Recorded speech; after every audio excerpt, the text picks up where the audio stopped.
There is a point where a person starts earning more and waits for life to feel more open. The pressure is lower than before. Bills are less frightening. Small purchases require less calculation. The monthly margin improves, and yet the deeper feeling does not change. The work still has to continue. The schedule is still owned by the same structure. The freedom that the extra income was supposed to create never fully arrives. Most people interpret this as poor gratitude, bad money management, or simply not earning enough yet. More often, it points to something colder. Comfort improved, but dependence did not. This is the pattern this video is diagnosing, not irresponsibility, not greed disguised as dissatisfaction, not the claim that money does not matter. A more precise structural problem. Extra income can reduce pain without changing the system that keeps a person locked into the same form of dependence. The common belief is easy to understand. Make more money, gain more freedom, increase income, widen options. Financial pressure is treated as the main barrier, so additional earnings are assumed to weaken the trap automatically.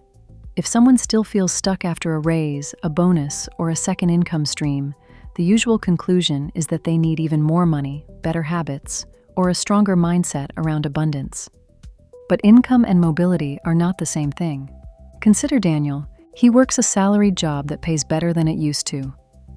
A few years ago, his income increase felt significant. It changed his daily life in visible ways. He stopped checking his account as often. He could absorb minor surprises. He upgraded his apartment. He started taking taxis instead of always calculating train routes. Later, he added freelance work on top of the job. More money came in. On paper, his situation improved. And it did improve. But something else stayed exactly where it was. Daniel still wakes up to the same structure. The salary still depends on his continued presence inside a system that drains most of his weekday energy. The freelance income still depends on his evenings and weekends. His obligations are now calibrated to the higher income level. His costs are cleaner, but also heavier. His margin exists, but it does not create much real room to redesign his life. He feels more comfortable inside the trap, not less trapped by it. That experience confuses people because the usual story says more income should solve the feeling of entrapment. If money was the problem and money increased, then why does life still feel so closed? Because the underlying dependency structure remained intact. That is the mechanism. A trap is not defined only by how much money enters the system. It is defined by what must continue in order for life to remain stable. If more income still depends on the same exchange of time, compliance, attention, and continuity, then the structure has not fundamentally changed. The numbers improved. The architecture did not. This is why extra income often creates relief without creating mobility. Relief matters. It should not be minimized. It is easier to think, breathe, and function when immediate pressure is lower. But reduced pressure is not the same as expanded freedom. Sometimes reduced pressure is exactly what allows the structure to preserve itself more effectively. The person no longer feels enough pain to interrupt the system, but still lacks enough flexibility to leave it. Daniel's life shows how this works. His higher salary reduces financial anxiety. His freelance work adds another layer of income. But both streams are still tied to labor continuity. The salary requires him to remain in the role. The freelance work requires him to sell the leftover hours the job does not already consume. More money enters, but so does more dependence on staying productive within the same time for money logic. Nothing structural has shifted.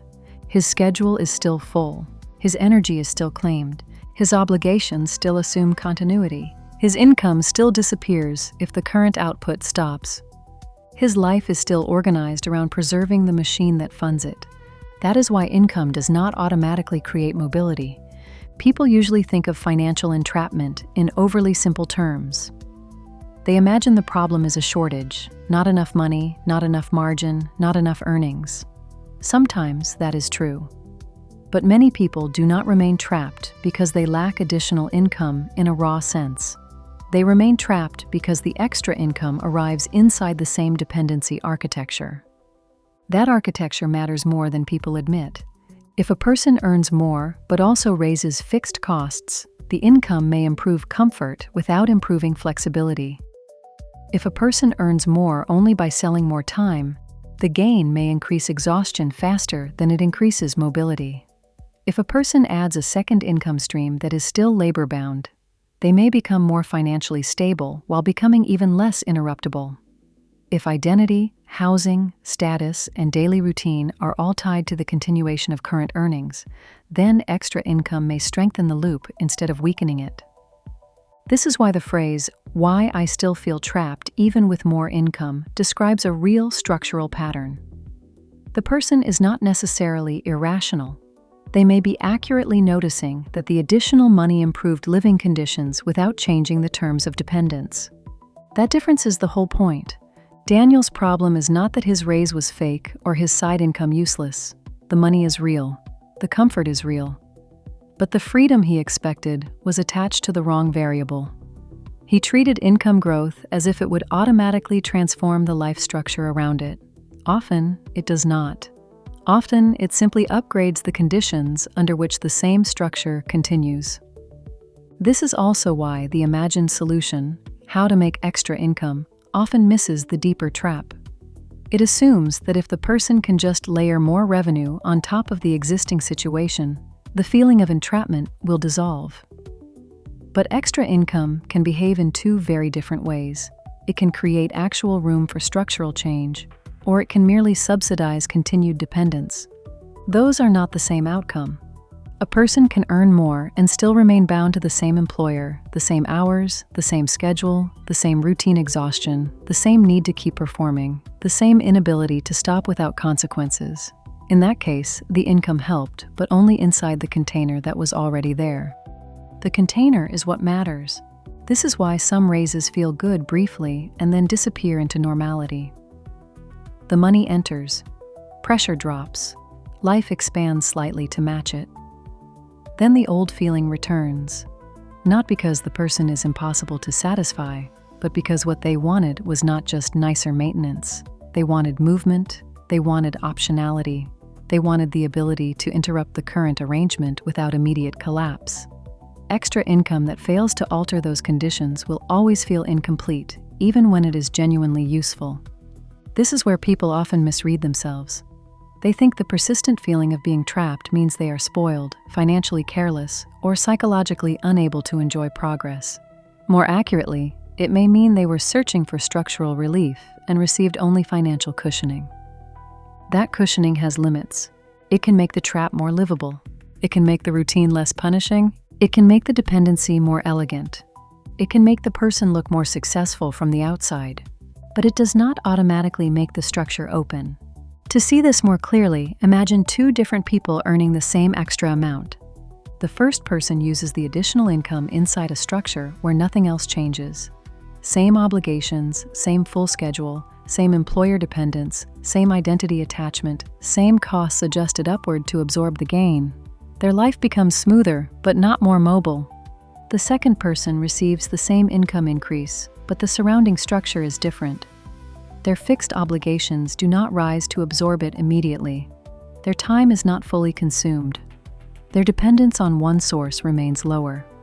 The added money increases optionality instead of just maintenance. The same amount of income now has a different effect because the dependency structure is different. The money did not change its nature. The structure changed its meaning. That contrast matters because it resets the interpretation. More income is not freedom by itself. It is only potential leverage. Whether it becomes freedom depends on what kind of dependence already exists around it.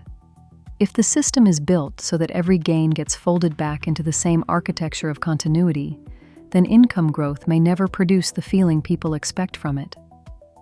This is why higher earners can still feel structurally stuck.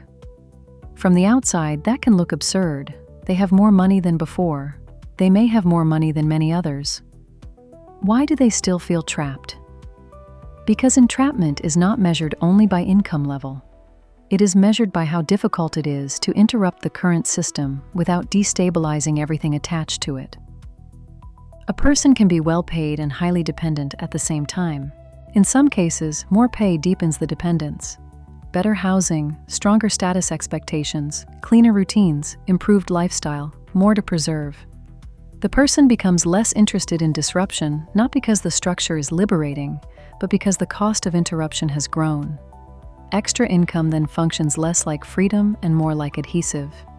It binds the current life together more tightly. This is not an argument against earning more. It is an argument against confusing improved comfort with transformed structure. That confusion is common because money is visible and structure is not. People can see the raise, the invoice, the side income, the bigger monthly total.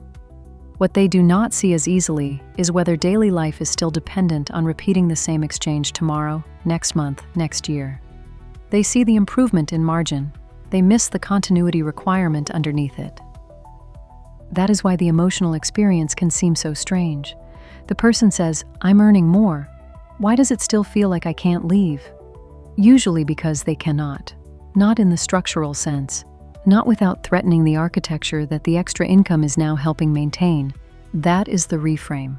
The problem is not that more money failed to matter. The problem is that more money often matters at the level of comfort before it matters at the level of dependence. If the architecture of life still requires ongoing submission to the same limiting system, then the extra income may improve the experience of entrapment without dissolving it. That is a colder reading than the usual one, but a more accurate one. It also explains why people can spend years chasing income upgrades and still feel no closer to freedom. Each increase solves the immediate discomfort of the previous stage. Each increase makes life more manageable. But if every improvement is absorbed by the same dependency structure, then nothing fundamental changes. The person is not building mobility, they are building a better funded version of the same loop. The relevant variable is constraint. That is what has to be read correctly. Not just whether more money is coming in, but whether the incoming money changes the structure of dependence or simply supports it more comfortably. Once that becomes visible, the feeling of being trapped despite higher income stops looking irrational. It becomes evidence that the architecture stayed the same while the interior got nicer. And this pattern does not stop with money. The same logic appears anywhere additional reward improves the experience of a system without changing the person's ability to leave it.